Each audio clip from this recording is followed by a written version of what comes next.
आता स्वतःची कविता सादर करण्यासाठी आपल्यासमोर येते आहे तेजश्री घाडगे आणि कवितेचा विषय आहे सासू. सासू म्हटलं की तोंडातून जाई वारे, सासूले सासू म्हणता तोंडातून जाई वारे असं आपण म्हणतो. आईले आई म्हणता ओठाले ओठ झुले, म्हणून आईवर जास्त प्रेम आहे, सासूवरचं कमी आहे. आता तेजश्रीला काय वाटतंय सासूबद्दल बघूया आपण. मी सासू या कवितेवर लिहिण्याचं हेच आता जसं मॅडमनी म्हणजे आपलं पहिलं हे सांगताना आपण जर सासूचा उच्चार काढला तरी वाटतं की काहीतरी हे वादाचा विषय चाललाय किंवा काहीतरी तक्रार वगैरे करते, पण तसं माझ्या बाबतीत नाही आहे. किंवा मला वाटतं की आपण ही वेगळ्या वेनं सासूकडं बघितलं पाहिजे. ओके, सो आई लिहिली बाप लिहिला, आई लिहिली बाप लिहिला, प्रेम लिहिलं प्रियकर लिहिला. आज जरा वेगळा प्रयत्न करून पाहिला, आज जरा वेगळा प्रयत्न करून पाहिला. मनापासून सासू लिहायचा, तिच्यातल्या आईला जाणायचा. सासू म्हणजे फक्त चर्चा किंवा वाद नाही, सासू म्हणजे फक्त चर्चा किंवा वाद नाही. सासू म्हणजे काळजी आणि माया, सासू म्हणजे आधार आहे. तिच्या डोळ्यातली स्वप्न पूर्ण करणारी सून हीच तर तिची लेक आहे. सासू म्हणजे प्रेमाचा झरा, फक्त मुलांसाठीच नाही तर सुना नातवंडासाठीही अखंड वाहणारा. मुली घर सोडून सासरी येतात, मुली घर सोडून सासरी येतात. सासूनेही तिचा त्याग केलेलाच असतो. नवरा तुमचा जीव आहेच, नवरा तुमचा जीव आहेच, पण तिच्याही पोटचा तर गोळा आहे.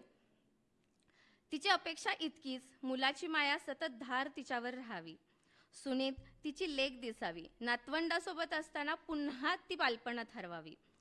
थोडी काळजी आणि प्रेमाचे काही बोल, तिचा थोडा आदर आणि तिच्या इच्छांचे मोल, इतकंच जाणून तिला फक्त आनंद देऊ शकतो.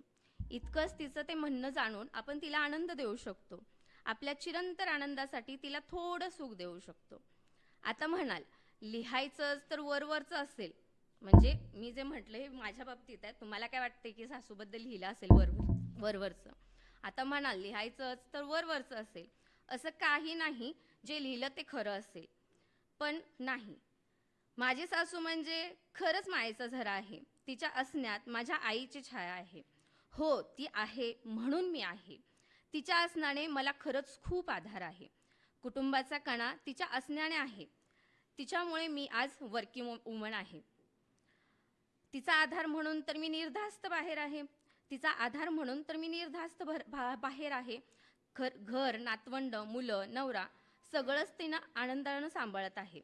हे सगळं करताना तिला तिचेही आयुष्य वाटते. हे सगळं करताना तिलाही तिचे आयुष्य वाटते. खरं सांगू का मैत्रिणींनो, अहो सासूही थकते. आपण घरी गेल्यावर चिडचिड करतो, काय त्यांना करून ठेवायला होत होतं, पण तीही घरात असते. असो सासूही थकते. आपल्या आधीपासून राबणारी अजूनही ती राबतच असते. आपण बाहेर असल्यावर तीच तर सारं घर बघत असते. तिचा हात पाठीवर आहे म्हणून तर आपण निर्धास्तपणे बाहेर असते. आई आणि सासूमध्ये खूप सारं साम्य आहे, फक्त जाणा आणि जपा तिला.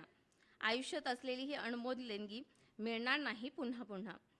ती आहे नवऱ्याची आई, ती आहे नवऱ्याची आई, आपल्या मुलांचीही आई. आपण मुलांना विचारलं की तुझी आई कोण, आपलं नाव कधीच घेत नाही ती, तू मम्मी आहेस, आई कोण, तीच. म्हणजे आपली ती मुलांची आई आहेच. ती आहे नवऱ्याची आई, ती आहे मुलांचीही आई. मग आपल्यासाठी का नाही फक्त ती सासू, का आपण आपल्यासाठी का म्हणतो ती फक्त सासू, का म्हणत नाही ती सासू आई. थँक्यू.